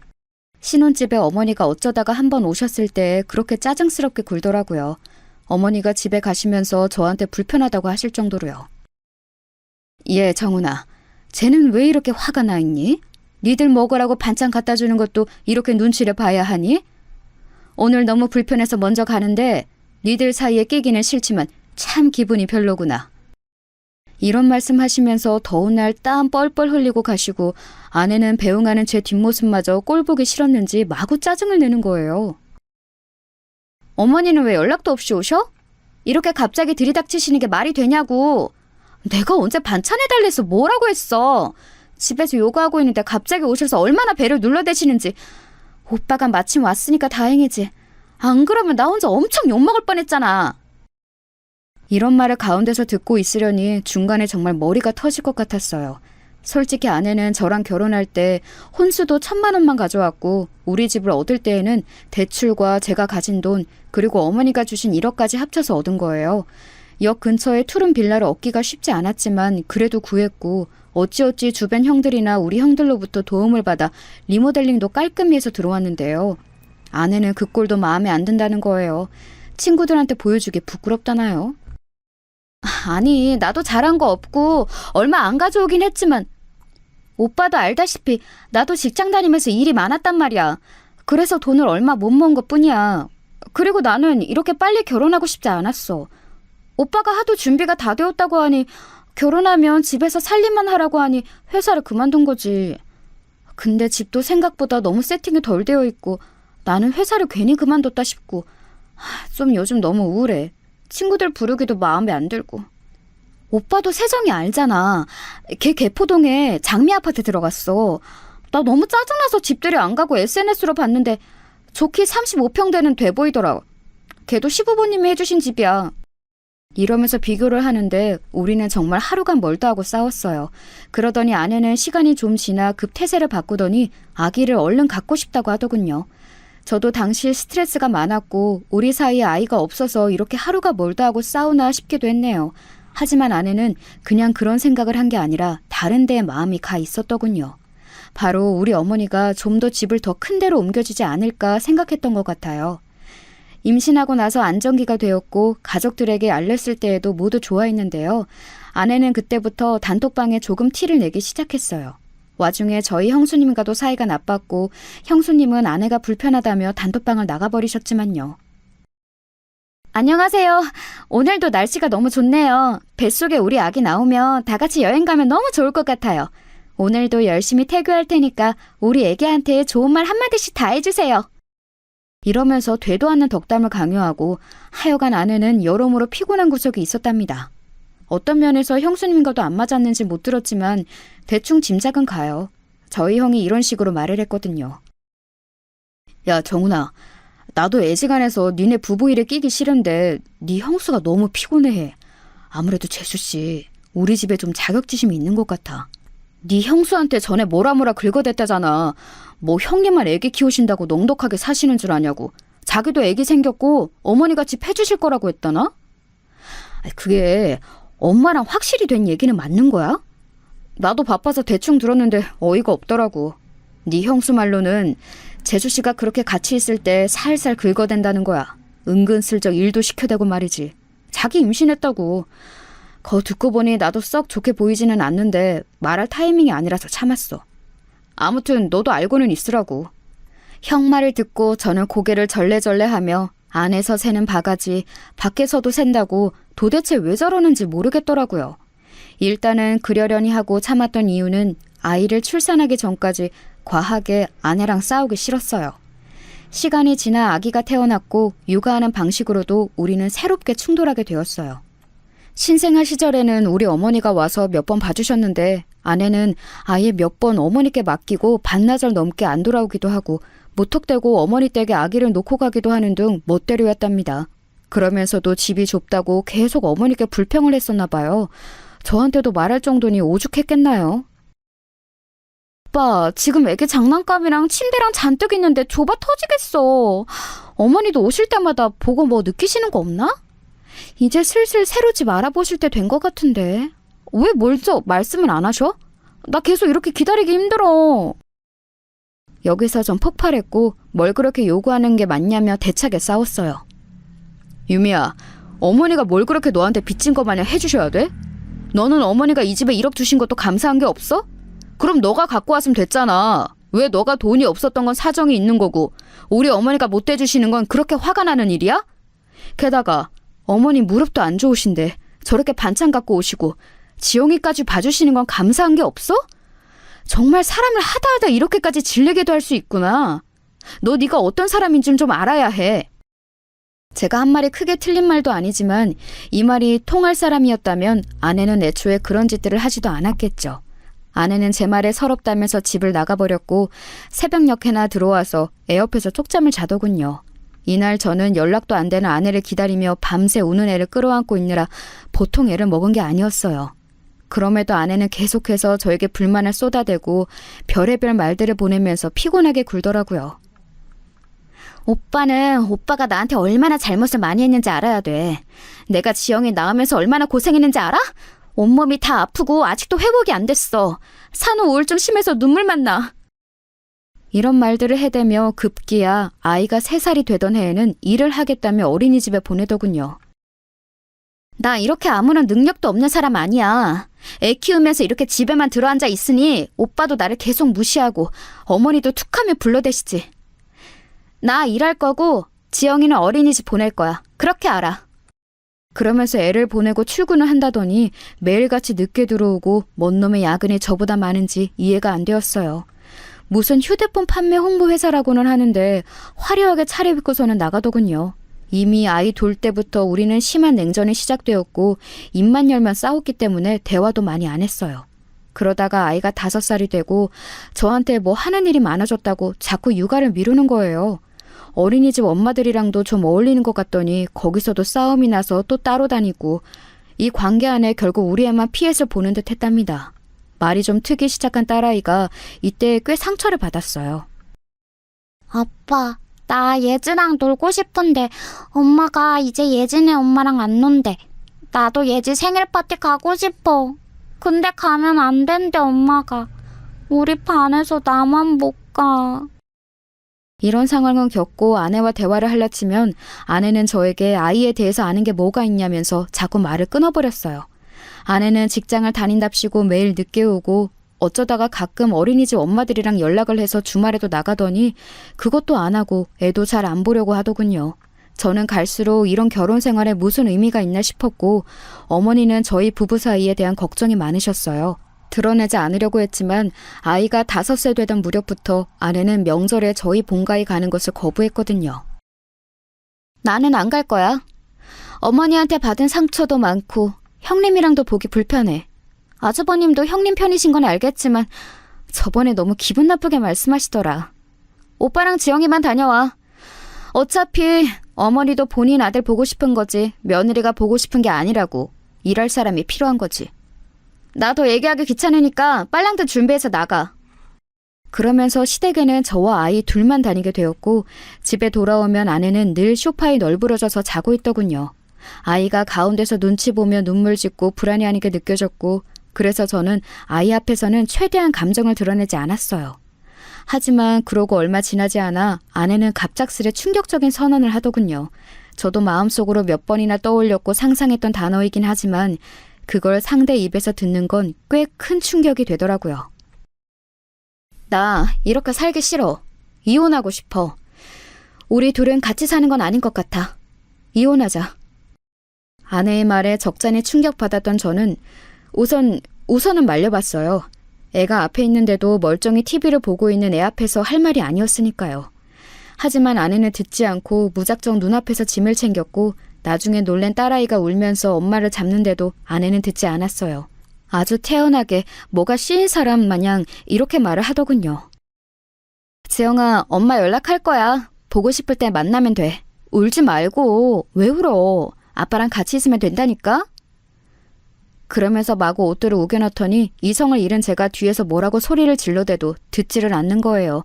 그냥 그렇게 후다닥 정말 도망치듯 짐을 챙겨서 나가면서 마지막에 이런 말을 하더군요.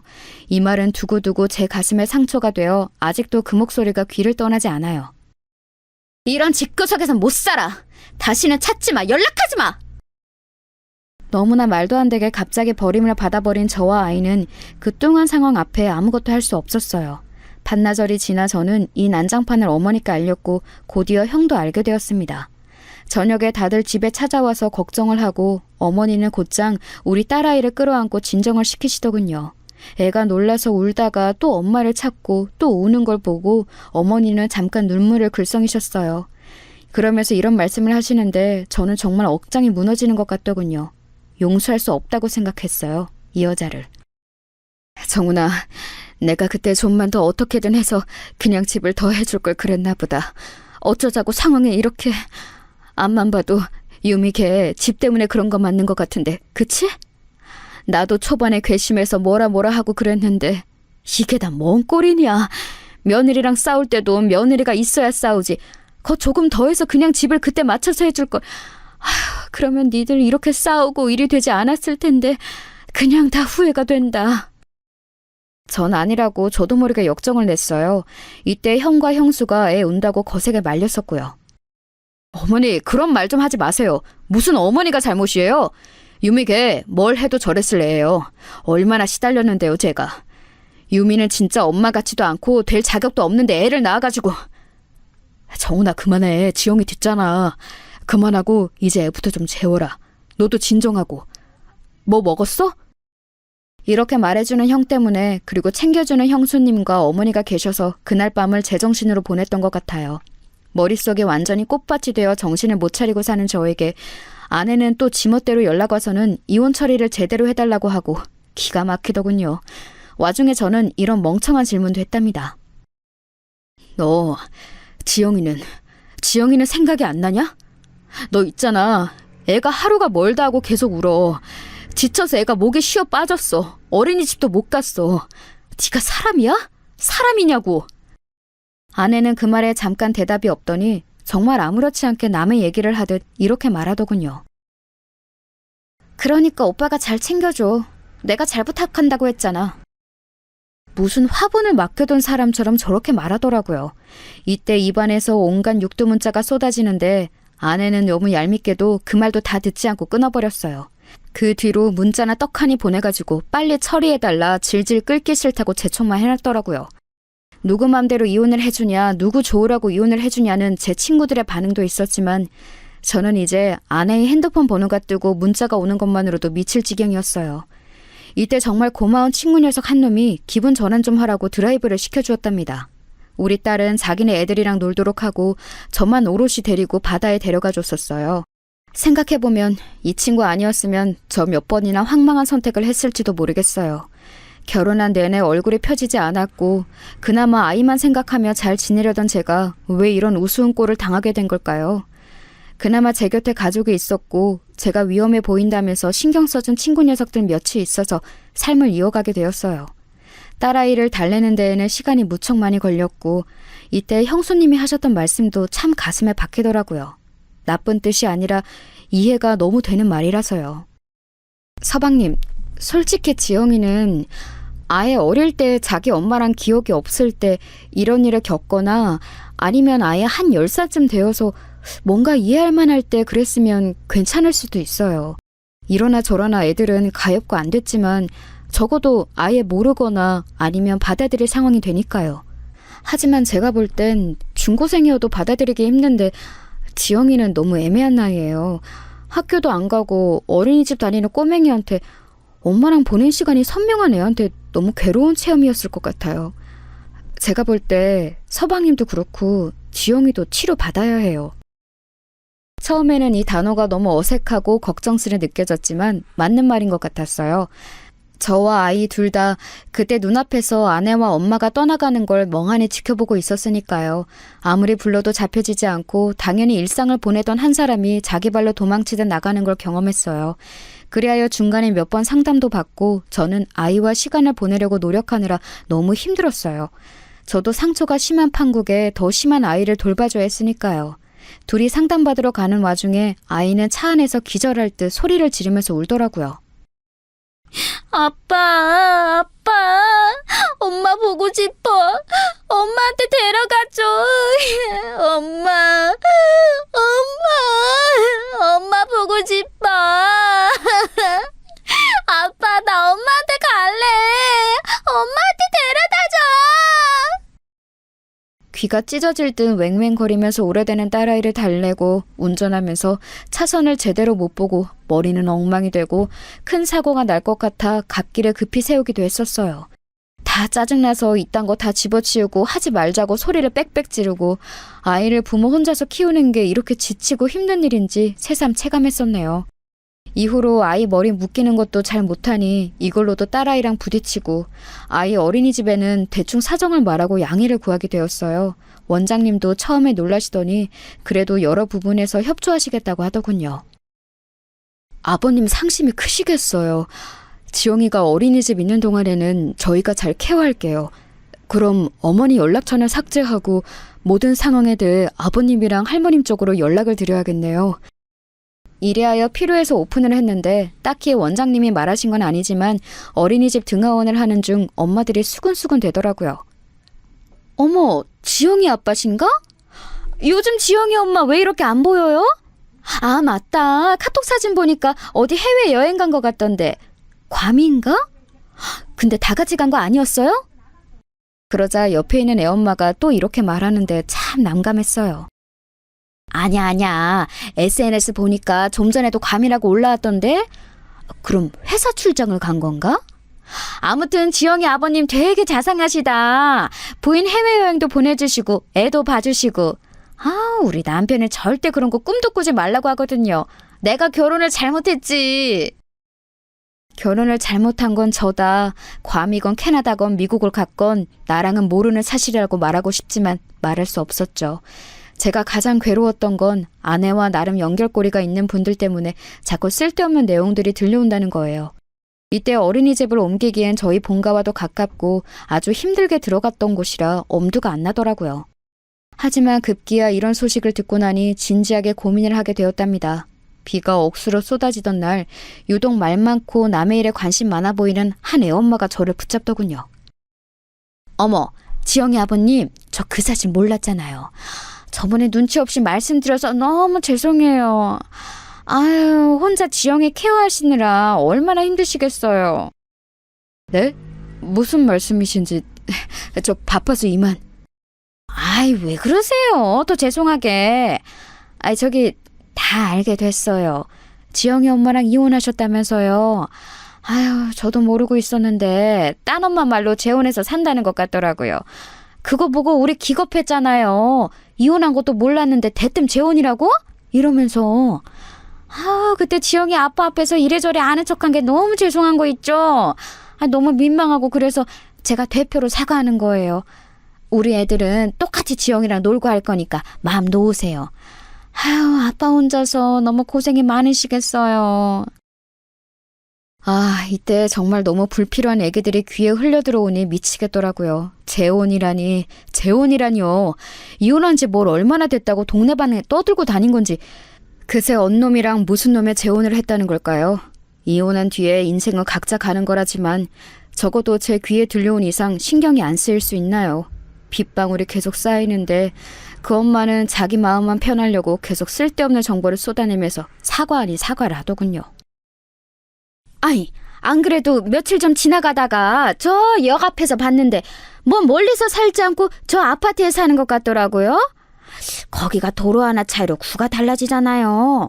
자기 딴에 뭐 먼데 가서 살겠다고 하다가 잘 안 됐는지 아니면 엄연히 구가 다르니 다른 동네라고 생각하는지는 몰라도요.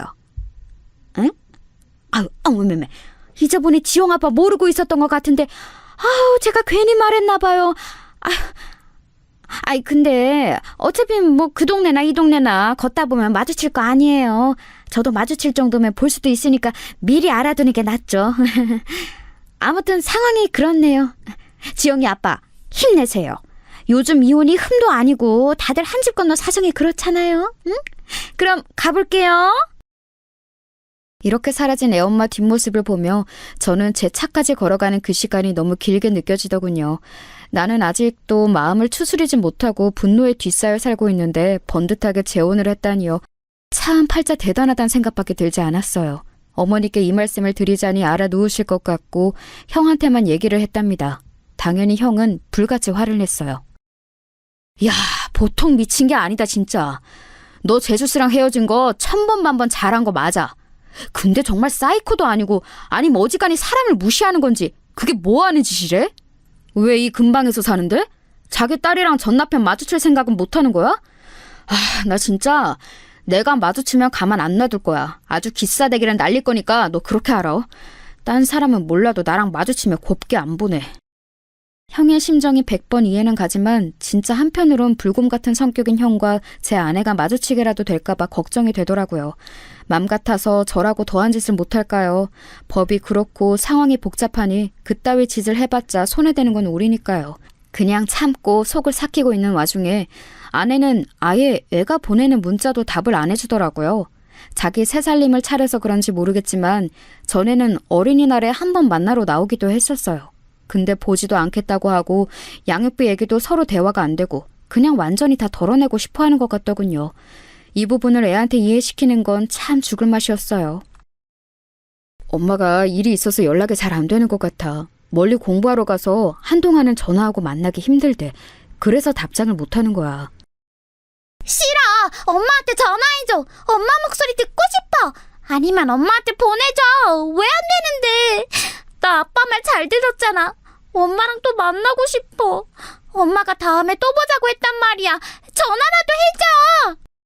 이렇게 떼를 쓰고 들어놓는 딸아이는 이럴 행동을 할 연령대가 이제 아님에도 저에게 무제한으로 난동을 부렸어요. 더 애기 같아지고 버릇없게 굴고 어린이집에서도 돌연 울고 친구를 때리기도 하는 등 불안한 행동을 하더군요. 전화 받는 날이 늘어나고 상담이나 치료 같은 걸 다른 쪽으로 해보는 게 어떻겠냐는 말을 듣는데 저도 순간적으로 머리를 감싸쥐고 이런 말을 하게 되더군요. 선생님, 저도 모르겠네요. 어떻게 하면 될까요? 누가 좀 이렇게 하라고 확 정해주면 좋겠어요. 이러니 담임 선생님도 난감해하시고 결국 어머니가 중간에 딸아이를 데리고 오기도 하고 난장판이 되었답니다. 하지만 퇴근하고 돌아와서 잠든 아이를 보면 애가 무슨 잘못이겠나 싶은 거예요. 낳아놓고 그렇게 끼고 살고 평생 옆에 있을 것처럼 하던 엄마가 갑자기 애 마음에 난도질을 하고 정없이 사라져버렸잖아요. 그걸 애 보고 견디라고 하는 게 너무 가혹하겠더라고요. 어른인 저도 저렇게 무작정 사라진 아내를 감당하기 힘든데 애보다는 조금 나을 제가 달래주는 수밖에. 그러나 언제 어디서 마주칠 수도 있다는 생각을 하니 제 마음이 온전해지기 힘들었어요. 그러면 안 되는데 술을 많이 마셨던 날 저도 모르게 아내의 SNS와 차단해둔 카톡 프로필까지 염탐하게 되었답니다. 아내는 정말 너무너무 얄밉고 한 대 쥐어받고 싶을 정도로 화사하게 웃으며 재미있는 날들을 보내고 있더군요. 집인 듯한 고급 아파트에서 사람들을 불러 모은 듯한 사진도 있고 재혼한 남자랑 다정하게 찍은 사진도 있고 말이에요. 이혼한 지 뭐 한 5년은 되었으면 괜찮았을까요? 2년도 안 된 상태로 금방 재혼해서 새댁처럼 저러고 있는 모습에 역겨움이 느껴졌어요. 저는 하루가 다르게 말라가고 죽을 상을 하고 회사를 다니고 있는데 말이에요. 진지하게 정신과 치료가 필요하겠다 싶었어요. 솔직히 누가 봐도 아내는 정말 너무 악질 아닌가요? 무슨 대단한 원수를 지었길래 아니면 얼마나 머리에 오물만 가득하고 비어있길래 이혼한 전 남편과 딸 근처에 새살림을 차리냐고요. 당시 어머니가 아프셔서 몸져 누우실 때도 많았고 솔직히 이건 역시 제 탓일 것 같았어요. 스트레스가 심하셔서 그런지 밤에 잠도 못 주무시고 그러니 딸아이 어린이집 등하원 시켜주는 것도 힘들게 되었어요. 그래서 제가 데리고 가는데 애는 바닥에 눕고 울고 불고하고 어린이집 앞에 있는 엄마들은 수군거리고 담임 선생님도 저를 안쓰럽게 쳐다보고 원장님도 달래주듯 말씀하시지만 가시방석이더라고요. 이거 아무래도 안 되겠다 싶어서 어린이집에는 한 달가량 쉰다고 말씀드리고 저도 회사에 짧게나마 휴가를 냈어요. 딸아이랑 시간을 보내는 게 필요할 것 같아서 오롯이 저랑 애만 둘이서 운전해서 아이가 좋아하는 곳들 위주로 갔답니다. 이걸 생각할 때 초반에는 마음이 너무 안 좋았지만 가서 하고 싶은 것, 사고 싶은 것 등등을 제가 계속 묻고 주의를 돌리니 대답은 해주더라고요. 나 하츄핑 캐릭터 갖고 싶어. 근데 엄마랑 가고 싶어. 아빠, 나 이것도 사줘. 그 색깔도 좋아해. 이렇게 딸아이가 잠깐 자기 엄마를 찾다가 원하는 것을 말했다가 왔다 갔다 하는 동안 자연스럽게 엄마 얘기는 뒤로 넘겨가며 계획을 짰었답니다. 중간에 애가 이렇게 물었을 땐 저도 모르게 눈물이 찔끔 나올 뻔했어요. 새삼스레 이날 새벽까지 잠을 못 이루고 불 꺼진 주방에 있었답니다. 아빠, 엄마는 나 안 보고 싶어 해? 엄마는 나 안 물어봐? 아빠한테 나 안 물어봐? 저는 이 말에 도통 이성을 잡고 있기 힘들어서 억지로 질문을 넘겨가면서 다른 얘기를 했어요. 제가 아이나 어떤 심리에 대해서 잘 알고 있는 좋은 선생님이나 훈련된 사람이라면 좋은 대답을 했겠죠. 그러지 못한 상태로 무방비로 얻어맞은 아이의 질문은 아이와 저 모두에게 가슴을 찢어놓는 부분이었던 것 같아요.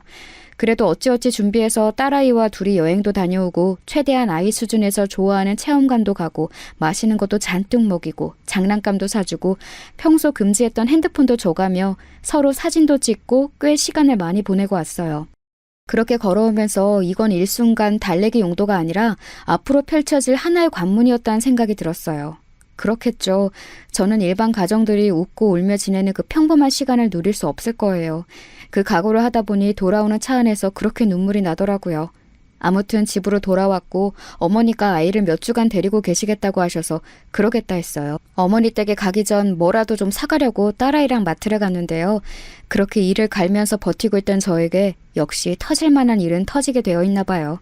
한 번은 마주치지 않을까 싶었는데 그것도 저 혼자 있을 때 마주칠 것이지 이럴 수가 있나요?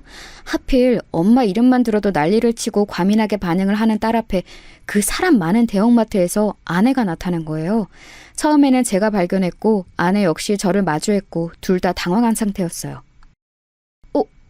오빠!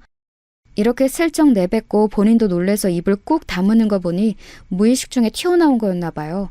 아마 본심은 저랑 마주친다면 아는 척을 하고 싶지 않았던 것이었겠죠. 저 역시 그랬고 저기도 그랬을 거예요. 아무튼 우리는 마주치게 되어버린 겁니다. 저와 딸 그리고 아내와 재혼한 새 남자까지 넷이서 과자 코너에서 말이에요. 저는 뭐라고 아내 이름을 부를 뻔했지만 아내가 먼저 저를 부르는 바람에 침을 꾹꾹 삼키며 겨우 말을 참을 수 있었어요. 이때 제 머릿속을 아주 어지럽게 했던 것은 딸아이가 지금 내 주변 어디쯤 있나 하는 거였어요. 뒤에 있었나 앞에 있었나 과자를 보고 있나? 설마 지금 이 순간 나처럼 같은 자리에서 자기 엄마를 발견한 건가? 싶어서 손에 땀을 쥐고 얼른 딸아이를 찾으려는 순간 물은 엎질려져 버리고 말았어요. 공기를 날카롭게 가르며 묵직한 소리가 쏟아져 나왔거든요. 엄마! 일어날 일은 일어나고 마는 법인가 봅니다. 딸아이는 자기 엄마를 본 거예요. 그것도 제 뒤에서 과자를 보고 있다가 멈춰 돌던 중 자기 엄마를 알아본 거죠. 엄마 어디 갔었어? 엄마 보고 싶었어! 딸아이는 곧장 두어 걸음 앞에 있는 자기 엄마에게 스르륵 튀어가서 치마를 한 움큼 잡아버렸고 아내는 정말 아주 위태한 표정을 하고 있더라고요. 뭐랄까 누가 보면 뭔가에 눌려서 당장이라도 기절할 것 같은 그런 숨막히는 표정을 하고 있었어요. 지켜보는 제 입장에서도 다소 이해가 안 될 것 같은 그냥 단순히 당황한 정도가 아니라 되게 위험해 보이는 얼굴을 하고 있더군요. 아무튼 이 시각에 아내 옆에 서 있던 그 새 남자는 키도 훤칠하니 크고 좋기 190은 되어 보이더군요. 체격 좋고 가무잡잡하고 슬쩍 대충만 봐도 명품 같은 것을 걸치고 있고 풍채도 좋아 보였어요. 소위 있는 집 아들이란 분위기가 물씬 풍기기도 하고 이때 잠깐 아내를 살피니 아내 역시 비싸 보이는 옷들을 입고 있었어요. 저랑 살 때에는 매달 월급이 궁상맞다면서 그때도 인터넷 쇼핑을 애지간히 해댔고 돈 없다고 불평할 땐 언제고 왜 맨날 생활비가 모자라냐고 싸울 정도로 다 써버렸답니다. 그땐 제 월급 수준 안에서 있는 힘껏 돈을 다 써버리고 제멋대로 했다면 이날 봤던 아내의 인상은 뭔가 업그레이드된 느낌이었어요. 뭐랄까 삶의 단계가 몇 단계 훅 올라가 버린 느낌 있잖아요. 경제적으로 여유 있고 잘 사는 집으로 갔구나 싶게 그런 느낌이 물씬 풍겼어요. 아내 SNS에 본 집도 고급 아파트였고 전부 대리석이 깔려있고 그릇들도 비싸 보이고 저와 함께 살던 시절에 아내가 늘 부러워하던 것들이었으니까요. 아무튼 그 남자는 이렇게 반응하는 제 딸과 저를 일순간 쳐다보았어요. 저와도 눈이 마주쳤고 저나 그 남자나 서로 경계하는 눈빛이 만연했고요. 서로 우중을 파악하려고 계속 눈을 마주하기엔 우리 딸이 조금도 그 틈을 길게 주지 않고 울며 팔딱팔딱 뛰어댔어요. 엄마 이제 가지 마! 나 이제 엄마랑 같이 갈 거야! 엄마! 딸아이는 계속 시끄럽게 매미마냥 지 엄마 치맛자락을 잡고 소리 지르고 점점 마트 주변 사람들이 힘겹게 우리를 쳐다보기 시작했어요. 누구든 이 상황을 끝내야 하는지라 왜 이 괴로운 광경 속 뒤처리는 또 내가 해야 하는 건지 이해가 안 되지만 아이를 얼른 잡아 끌어냈어요. 지영아, 가자. 그만 가자. 그러자 아이는 또다시 아내에게 달려들어 더 거세게 붙드는 거예요. 그런데 이때 아내가 일순간 이렇게 말을 했는데 그 말은 그렇게 악바리처럼 달려들던 딸아이조차 멈추게 만들었어요. 옆에 있던 아내의 그 남편이란 사람도 미간을 순간적으로 찌푸리더군요. 저기 꼬마야, 너 누구니? 이거 좀 놔줄래? 아주 힘없이 기어들어가는 소리로 눈을 마주치지 않고 저렇게 띄엄띄엄 말하는 아내의 모습에 저는 머리에서 열이 오를 대로 오르고 있어요. 실제로 밥솥처럼 김이 오르지 않을까 싶을 정도로 분노가 제어되지 않더군요. 거의 혀 중간 부분까지 욕이 떼구르르 굴러오면서 밖으로 튀어나오려던 찰나에 딸아이는 큰 소리로 울부짖었어요.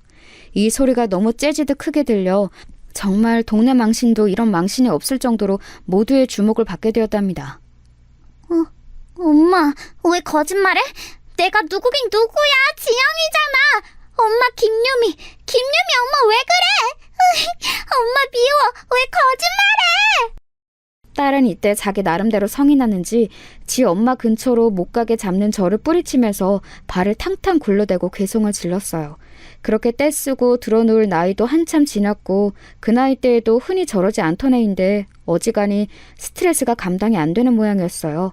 정말 제 3자의 눈에는 누가 봐도 엄마라고 소리 지르는 어떤 여자 얘기와 비통한 얼굴의 그 아이 아빠, 그리고 엄마임을 부인하는 어떤 여자와 그 옆에 딱 붙어있는 체격 큰 남자며 냈다 당황스러워하는 상황을 보고 대충 유추가 되지 않을까요? 이 꼴을 보고 있자니 정말 너무 마음이 진정되지 않는 거예요. 동물원 안에 들어가 있어도 이보다 창피할까 싶었고 빨리 여기서 도망 나가고 싶었어요. 와중에 너무 졸렬하고 비열하게 느껴졌던 건 아내는 꼴에 자기도 주변 시선을 의식했는지 이악 물고 계속 부인을 하는 거예요. 아니야. 저기 좀 놔줄래? 아니라니까. 그런데 그 순간 이혼 후 제 마음으로는 몇 번이나 상상해왔던 그 이미지, 꿈에서도 몇 번이나 욕을 하며 깨어나고 그 행동을 하지 못해 속이 멍들었던 그 이미지 말이에요. 그게 바로 제 눈앞에서 재현되는 것을 보게 되었어요. 계속 난감해하면서 딸아이를 밀어내는 아내를 그 옆에 서 있던 건장한 남자의 표정이 점점 굳어지더니 조금의 망설임도 없이 뺨을 거세게 올려붙이는 게 아니겠어요? 거센 행위가 순간적으로 훅훅 지나가고 나니 갑자기 주변이 뜨겁게 느껴질 정도로 그 힘이 셌던 것 같아요. 딸아이는 놀라서 순간적으로 저한테 착 감겨서 안겼고 저 역시 저 남자가 아내가 아닌 우리에게 뭔가를 가할까 싶어 애를 바짝 안고 경계하면서 쳐다봤어요. 헌데 이 남자의 분노를 발사하는 방향은 그 손이 움직인 대로 아내에게 향하는 것이었더군요. 유미야, 너 진짜 못 써먹겠다. 어디서 이렇게 달달하게 거짓말을 해? 너 진짜 내가 우스워? 우습냐고! 더 당해볼래? 정말 한눈에 봐도 두께감 있고 묵직해 보이는 그 손은 미세하게 떨리고 있었고 언제건 다시 발사할 준비를 하고 있는 듯했어요. 아내는 머리를 부여잡고 눈이 엄청나게 커져서는 그 남자를 응시했고 동시에 주변을 빠르게 훑어보더군요. 제 생각엔 아마 그 순간에도 다른 사람들을 의식하고 있었던 것 같아요. 딸아이와 저 모두 당황해서 있는 사이 그 남자는 한숨을 팍팍 쉬더니 제가 들어도 상관없다는 듯, 아니 마치 저보고 들어보라는 듯이 말을 하더군요. 여투나 표정에서 뭔가 쌓인 게 많아 보였고 왠지 이날이 처음이 아닌 뭔가가 많이 묻혀져 있다가 터진 느낌이었어요. 너 내가 시간 줄 때 솔직하게 말하라 했잖아. 누가 봐도 네 딸 네 새끼 맞아 보이는구만.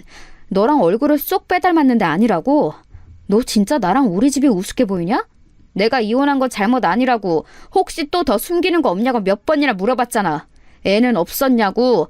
나는 초혼이지만 너랑 재혼하는 거 다 괜찮다고, 다 받아줄 수 있다고 얼마나 말했어. 너 그때 뭐라고 했냐? 결혼한 지 얼마 안 돼서 이혼했고 애는 없다고 했잖아. 암만 생각해도 이상해서 계속 물어봐도 너 곧 죽어도 아니라고 했지? 기억나 안 나? 남자는 아주 무섭게 아내를 다그치며 코너로 몰고 있었고 아내는 주변 시선이 꽂히는 게 못 견디겠던지 양손으로 얼굴을 가리며 고개를 끄덕거리더군요. 야, 너 진짜 최악이다. 너 같은 애 처음 봐. 우리 엄마한테 끝까지 애 없다고 우길 땐 언제고 임신 거짓말할 때부터 바로 쳐냈어야 했어. 야, 솔직히 까보자. 너 그때 임신 가짜로 한 거 맞지? 결혼해서 우리 집에 들어앉으려고 뻥친 거 아니냐고. 이건 또 무슨 얘기인지 듣는 내내 계속 입만 쩍 벌어지더라고요. 남자가 웅얼대며 화냈던 말들을 제가 다 정확하게 이해한 건진 모르겠지만 대강의 내용은 그렇더라고요.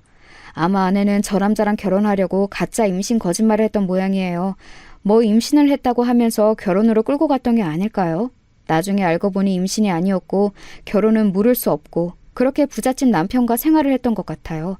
이혼한 사실을 오픈하면서 저 남자는 본인은 초혼이니 아이 여부가 궁금했던 것 같고 아내는 기를 쓰고 우리 딸아이를 부정했던 것 같아요. 그래서 그렇게 연락도 안 받아주고 아예 잠적하듯이 종적을 감춘 것일까요? 새삼 저는 그 남자는 아이 여부가 그렇게 중요했던 건가 싶었는데 씩씩거리는 이 남자의 뒷말에 답이 있더군요. 우리 엄마가 아무리 그래도 애 있으면 안 된다고 반대해서 그런 건 맞네. 야, 너 진짜 비정하고 못돼 처먹었다. 어떻게 새끼가 있는데 없다고 거짓말을 할 생각을 다 하냐? 애가 아주 애걸복걸을 하고 매달리는구만. 여기 김유미라고 부르면서 엄마라고 앵길 사람이 한 몇십 명 되냐? 딱 봐도 너 찾는 거 맞잖아. 안 그래? 야, 나 진짜 너 오만정이 다 떨어져서 더 못 보겠다. 어떡하냐? 그러면서 그 남자는 드글드글 끓는 속을 못 참겠는지 똑같이 발은 막 쿵쾅거리면서 분을 못 참더라고요. 보아하니 돈은 많아 보이고 하는데 나름 이혼한 여자와 재혼할 정도면 꽤 아내를 많이 좋아했던 것 같은데 거짓말을 한 내용들이나 쌓인 게 많은 것 같았어요. 아이 여부가 있다면 아마 부모 쪽에서는 결혼을 시키지 않으려고 했던 모양이더군요. 아내는 그래서 저 남자랑 결혼하려고 본인 배 아파서 낳아 수년간 길러낸 아이 존재를 곧장 지우고 모른 척했던 걸까요? 게다가 뭐 이건 그렇다 치고 결혼하려고 임신했다고 거짓말했다던가.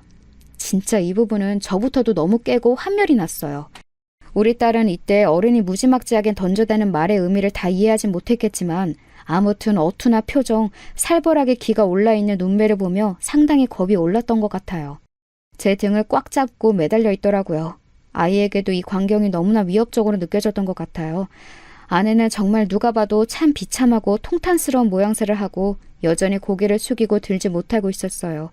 제가 아는 아내의 성격으론 당장 옆에서 뭔 박스라도 주워들고 도망갈 성격이지만 저 남자는 아내에게 있어서 자기 자식도 존재를 지우고 붙어 있어야 할 만큼 필요한 존재가 아니던가요. 그런 존재가 자기를 야단치고 소리 지르니 그냥 꼼짝없이 참는 모습을 보며 강자에게 약하고 약자에게 지독하게 구는 아내의 모습을 다시 한번 확인하게 되었어요. 그때 처음으로 정말 비로소 이제서야 진실로 이런 인간과 떨어지게 된 상황을 받아들이고 모든 게 나에게 약한 쪽으로 돌아가는 게 아니라 좋은 쪽으로, 나에게 필요한 쪽으로 흘러간다고 생각하게 되었어요. 이런 인간과 헤어진 것은 나에게 잘못된 일이 아니다. 언젠가는 헤어지고 이별해야 했고 함께 있는 것보다 떨어져서 너무나 다행이다라는 생각이 강하게 올라오더군요. 딸은 이 당시 모습을 어떻게 받아들였는지 모르겠지만 그날 자기 엄마가 자기를 모른다 했던 게 충격이지 않았을까요? 이날의 일에 대해서 딸과 저는 지금까지 단 한 번도 언급을 서로 해본 적이 없어요. 반년 전의 일인데 말이에요. 아무튼 그 상황에서 그 남자는 아내와만 할 말이 있어 보였고 우리 딸아이의 존재를 확인한 뒤 우리와는 용건이 없어 보이더군요. 그냥 그 남자 입장에선 우리가 공해였고 불필요하게 느껴졌을 거예요. 우리에게도 마찬가지 아니겠나요? 저도 그 순간 그대로 더 이상 아내라는 존재에게 얽매여 고통받고 나 자신을 자책하고 피해 다니고 분노하고 그럴 필요가 없구나. 그럴 만한 무게가 있는 인간이 아니라는 걸 깨닫게 되었답니다. 그대로 자리를 툭툭 털고 일어나 딸아이에게는 다른 마트에 가자는 말만 한 뒤 손을 잡고 서둘러 나왔어요. 그렇게 목을대를 긁어가며 쌩소리를 질러대던 딸도 이 광경에 뭔가를 무겁게 느꼈던 건지 순순히 따라 나왔어요. 그러더니 이렇게 말하더군요. 아빠, 나 졸려. 자고 싶어. 업어줘. 그래서 저는 이때 대강 이렇게 받아쳤던 것 같아요. 아빠 허리 아픈데. 알았어, 업혀봐. 그렇게 쑥 딸아이를 업어올려 그대로 주차장까지 갔었나 보네요. 이날 마트에서 있었던 일은 우리 가족 중 누구에게도 말하지 않았는데요. 저는 특별하게 뭐가 있던 것은 아닌데 왠지 모르게 마음이 조금 가벼워졌고 뭔가 거리낌 없이 제 일상들을 대하게 되었어요. 딸아이의 어린이집도 시간이 지나 다시 등원시키게 되었고 변함없이 그 자리에서 아이와 같이 일상을 살아가고 있어요. 이후로 SNS도 잘 안 하다가 들어갔는데 그때 아내의 SNS를 슬쩍 들여다보니 볼 수가 없더군요.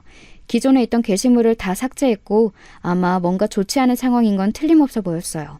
궁금해서 카톡을 들여다봤더니 카톡 역시 새까만 화면이 되어 있더군요. 일단 제가 유추해보기로 그 남자와 더는 살기는 힘들지 않을까 싶어요.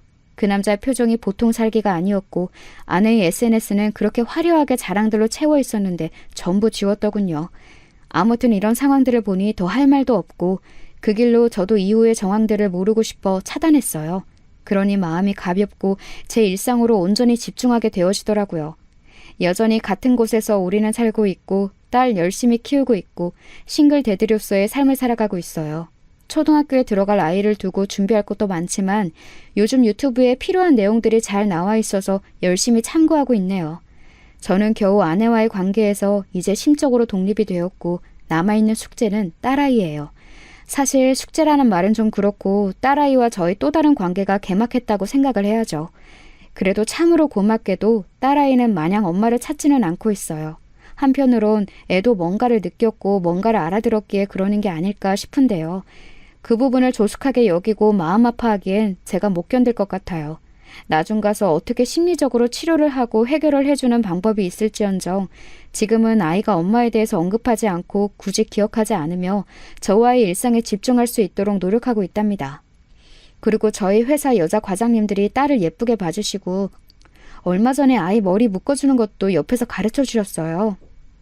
그 경험 한 번으로 아이를 생각해 주시고 간식도 보내주시고 해서 이것 또한 참 별스런 체험과 관계가 생겨났다 싶어 신기하게 생각하고 있습니다. 이혼이 요즘 흠이 아니고 여기저기 많다는 말은 저에게 딱히 위로나 힘이 돼주지는 않아요. 단지 그들이 어떻게 살아내고 있는지는 여전히 궁금한 부분이고 그래서 더 가족이란 모양을 진정으로 갈망하게 되는 것 같네요. 그 전에 평범히 결혼 생활을 하고 있을 땐 몰랐던 부분인 것 같아요. 정신 똑바로 차리고 살아가야겠어요. 언젠가 저와 딸, 우리 둘 관계에 진짜로 빛이 깃들 것이라고 믿으면서요.